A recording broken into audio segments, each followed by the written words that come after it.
while I still had some light, I thought I would come out and do a live stream about the last day of the Silva method.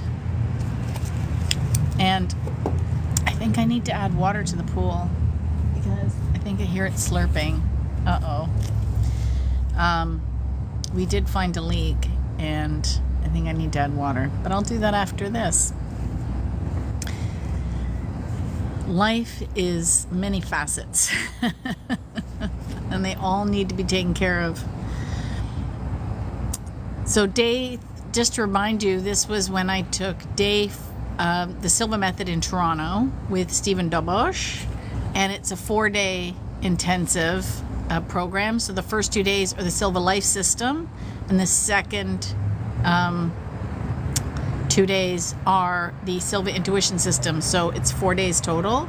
So Thursday, Friday, Saturday, Sunday. So this was last Sunday's what we did. Now I don't have as many notes because we did so much meditation and activities that there weren't as many notes to take. And day 3, I got a little notebook from the front desk because I had forgotten this one, and I was so annoyed. And it really showed me how my perfectionist popped up when it wasn't working. And we had moved rooms, so Stephen puts it in a United Church because they have beautiful meeting rooms that they rent out. And so Thursday, Friday, Saturday, we're in the main rooms. However, on Sunday, when the church is there, they use those rooms for, I don't know. And they move us to the downstairs, the large room. So on the first 3 days, we have our meetings in one room, and we have a lunchroom, and we have a little kitchenette. It's like everything's separated. But then on the Sunday when we move downstairs, everything's in one room. And we started the day with testimonials from students because we've been practicing everything we've learned over several days. Okay? And so we had success stories. And even I noticed I was getting better. So one of the things that's really key with Silva and what Jose Silva wanted to instill in people is that repetition is key. And I recently did a video on that. Consistency over time equals results. It's not rocket science. And so one of the things that he encouraged people to do was to keep taking the program at approximately 10% of the original cost. So you could come back as many times as you wanted to repeat. Now, because I'm in the program to also become a Silva instructor, I took it twice this month in August, back to back with 2 different teachers. And that was a phenomenal thing to do because I reviewed all the material. I saw the different examples from different teachers. I heard different stories and adventures about the Silva method. And I saw 2 very different teaching styles of the same material.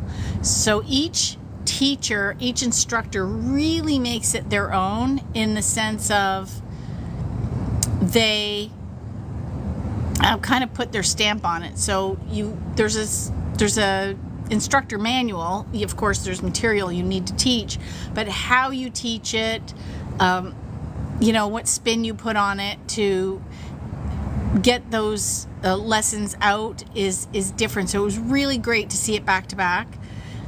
And I was really reminded with what Stephen was saying. I wrote this quote, "Wear the world like a cloak." That was Rumi, and I love that. So then the next thing we did was Stephen was answering students' questions. So he put a little box up at the front with paper, and people were writing questions over a couple of days and things they were stuck on. So he got to go over those challenges and help people review. So he answered those questions that cropped up as people went along, and that's what he went over that. And then we reviewed the meditation exercises, and one of the things he was saying was start with guided and build up to unguided. So eventually you want to do all your meditations unguided. This is your journey. One of the things I'm doing right now is I'm on a 90-day meditation challenge. So and I'm doing a guided meditation. But so I'm going to stay on the 90 days with the guided meditation because I'm following a program that was recommended to me by Ken Casilla when I went to the first Silva training earlier this month. Because this is a long journey. This is, a journey of 1,000 steps. You don't realize it as you're taking the course, but it's a 40-hour course, and 10 of those hours you're meditating. Like it's pretty intense in the meditation side, but it doesn't feel like 10 hours. It's amazing because a couple times he'd pull us out of meditation and he's like, so how long did you think that was? And we're like, 15 minutes. And he's like, 45. And we're like, holy cow, that is amazing. So it's a great way to kickstart a meditation practice is to take the Silva method, and then you can start. It's easier to go every day because you've just gotten like this boost and you're kind of in the zone.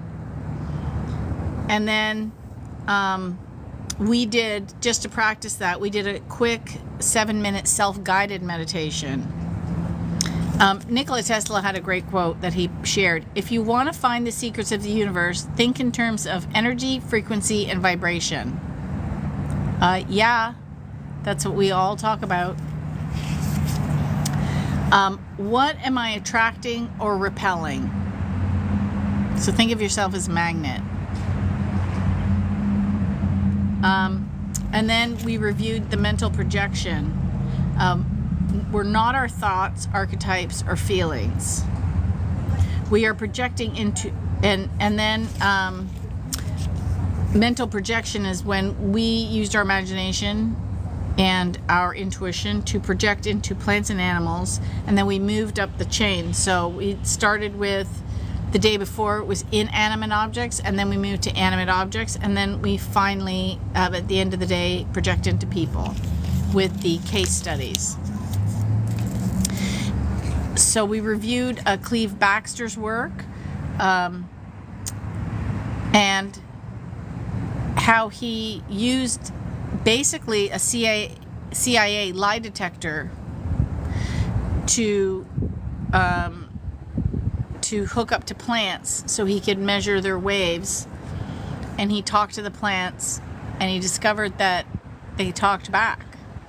I believe there's a company out there called PlantWave, and they hook up speakers and electrodes to plants and you can listen to their music. It's really cool. Anyway, he discovered that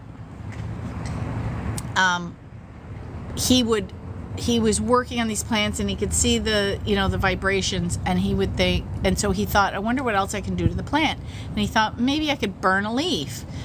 Okay, I'm going to go get some matches. So he left the room and he came back and he was thinking, and then he looked at the paper. He hadn't even touched the plant. He thought of burning the plant. The spikes went way up. So the plant was reacting to thought. And a lot of gardeners and, people on plant talk on TikTok and Plantagram, I guess, on Instagram, that love houseplants and gardening and whatnot, when they talk to their plants, they notice they do better. It's actually science. It's been proven. You can look up Cleve Baxter and see his results online. You'll also find that things that don't have any energy in them will deteriorate faster. So abandoned houses deteriorate faster than a house that is lived in. Not because it isn't maintained, it's because there's no energy in it.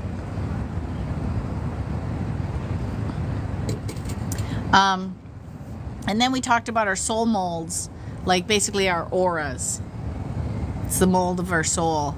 And then we talked about Kirlian photography. So it's where you can see the auras, and they've done ones on plants where they've broken a piece of the plant off, but the aura is complete. That is so cool. That's, I think, why people that have body parts amputated have phantom pain, because their soul, their aura is complete, but the physical part is gone. Then we talked about mental broadcasting as subjective communication, similar to mental texting that I spoke about in a previous video. And I took a picture of this because I give an example using a boat, but Stephen used an example using an airplane. So my example is, if you're in a boat and you change your course by 1 degree, it's so minor you don't see anything. But the further out you go, the bigger the change becomes. And he did the same with a plane. You know, if you start in LA and you move just a certain degree, you'll either end up in New Jersey or New York. Big difference by just a small. So effort is progress. Small changes every day equal large results. And like I said, consistency over time equals results. So if you keep doing it, keep changing, you're going to see something. I remember even some diet books and things like that about changing your habits. If you change like one thing a week, by the end of the year, you've changed 52 different things. That's a lot. And then we did the projection exercise meditation. And then we did the connection to, I don't know if there was lunch. Oh, no, lunch. So we did 2 meditations back to back. We did the connection to purpose meditation. And that one was interesting because we had to meditate, and then as we were getting impressions, we had to pop out of our meditation. Like, we opened our eyes and we wrote notes. And I used a blank piece of paper. And the one thing that I got, which I'm going to incorporate into my business, which I believe is tied to my soul purpose, is help others and help yourself, and help yourself and help others. Like, it's like a circle. When I help others, I'm helping myself, and when I'm helping myself, I'm helping others. And I equate it, one of my favorite teachers is Robert Ohado, and he teaches the wounded healer, which is Chiron. And he told me one time that I need to move the wounded healer into my business. And I got that in meditation too, so in a different way. So it's very interesting. So when you start to see the things you're learning and the things you're doing tied into your soul purpose. And then we talked about being and having and doing. 3 sides, you know, like a triangle, right? Each one's a point. So I put a note here. I have a whole sheet, but I said, got a few things I never thought of or heard before. Life is a loop. Or at least my life is a loop. And then we had a lunch break. And what was really wonderful is normally there's, Stephen has people volunteer to assist, and I've done it several times. And he would take us out to the keg on the last night. Well, this group of students decided they didn't want to do that. Instead, they ordered lunch in for everybody. It was such a surprise. It was beautiful. And there was cake. Who doesn't love cake? And then again, we went through the testimonials from the students, especially with the previous meditations that we did. And we heard some life-changing stories. And he told us to remember to always follow the synchronicities. And life, and this is my note, life is the you in verse. And I got that from Robert Edward Grant. Love him. But it really is whenever I'm struggling with something, I always think, okay, it's me pushed out. It's the you in verse. And similar to, now this is from Mala. Oh my gosh, I can't even pronounce this name. This is terrible. Look at my notes. That is the note. I can't pronounce this names, but my Holly, I think, and I'm not even going to attempt to the last name because I will butcher it for sure. But he said, we are a droplet of source energy and we need to stay in the flow state.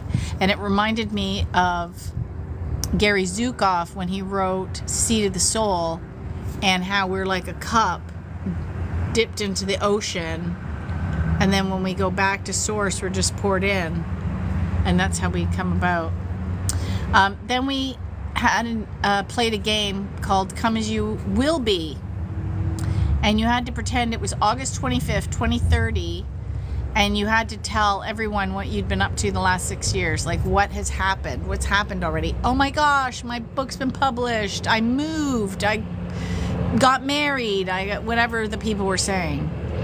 And it was really fun because I was really amazed at what people were so creative about what they wanted to happen.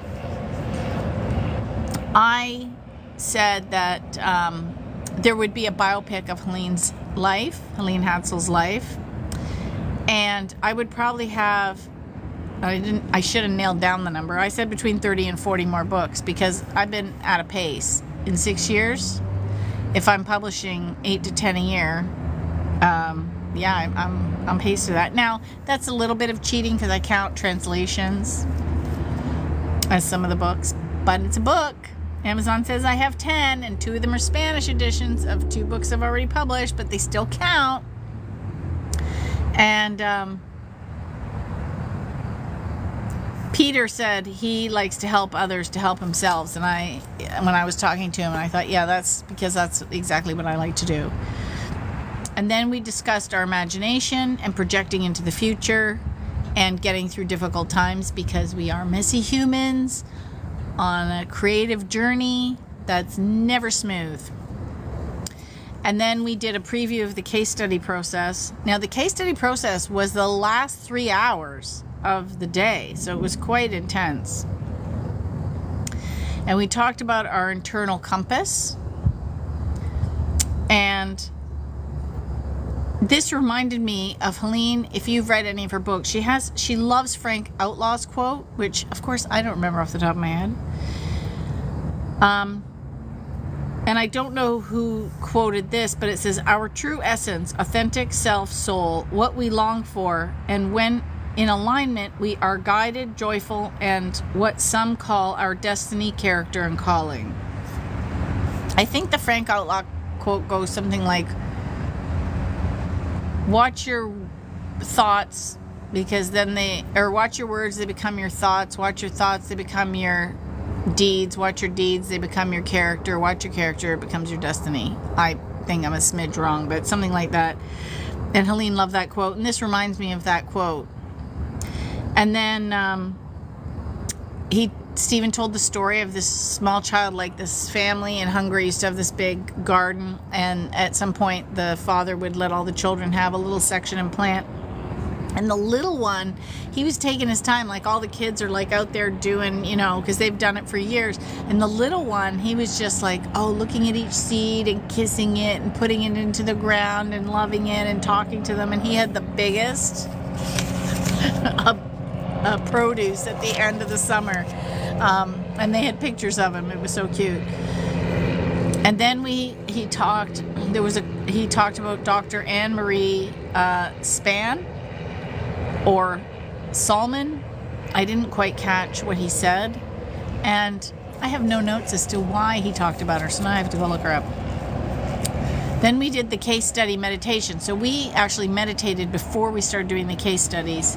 Then we had a long break because it was really intense. I felt it was intense, and I just did the program. Then we were partnered up to do case studies. Now, what I was learning to do is trust the process, because intuition is faster than thought. So a lot of times you feel like you're making it up. So when something would pop into my head, I would just go with it. And it was really amazing because I would say stuff to people. I'm like, this is going to sound weird, but I'm just going to say it. And I was right. Like, just whatever was popping into my head, I went with.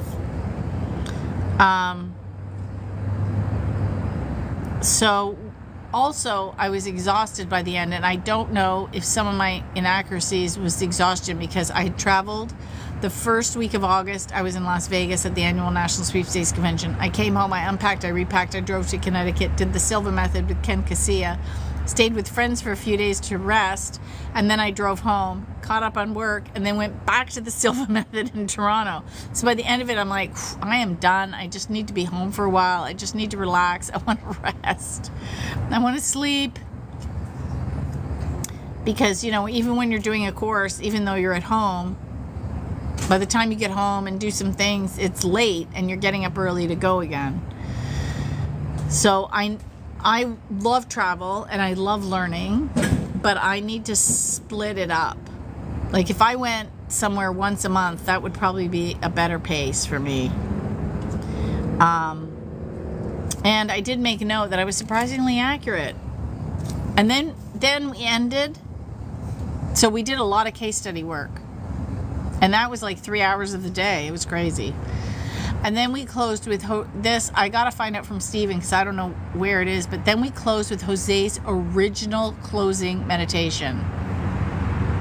I had never heard that before.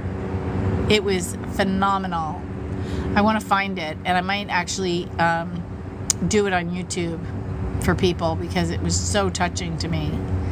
So, and I also imagine because it's what Helene used to do and it's what Tag used to do. And that just also makes me feel connected to them, that we're doing the exact same processes. So that was the end of day 4. Boy, we've got a helicopter. I'm losing the sun. And the pool needs to be filled. So I think it's time to go. And thankfully, I am at the end of my notes for the 4-day Silva Method intensive that was held in Toronto. If you have any questions about the Silva Method and want to learn more, feel free to DM me or message me. And I've got a lot of articles and different things on my website, and some are never before published. Not necessarily just about the Silva Method, but tied into that. And if you want to read how Helene Hadsell met Jose and how she got down this path, you can go and read In Contact with Other Realms or Confessions of an 83-Year-Old Sage, because she has stories about Jose in those books. Yeah, he was a good friend for her. He passed away before she did, so she knew him for the rest of his life, which was kind of nice. And yeah, I wish I had met them, but the closest I got was Ken, and I'm really excited that I got to meet him, and I'll be doing more work with him because I'm taking the Silva Mastery class in December. So if you're interested in learning more, there's also a free introductory Silva class taught by Steven, and there's some by Ken. I still have to get Ken's schedule up, but their websites are linked. I have them linked so you can go and find them. And you can check it out, because what I'm discovering is a lot of the teachers that we like now have learned from the Silva Method. Like Jack Canfield, he took the Silva Method. Wayne Dyer took the Silva Method. Mind Valley's president, Vishen Lakhiani, he's a Silva instructor. Yeah, so I'm taking the same courses that he did. So similar path. You know, they all the big ones took Silva, and it's because it works, because you're getting out of your own head and you're tapping into your, as Robert Ohado calls it, your cosmic heart.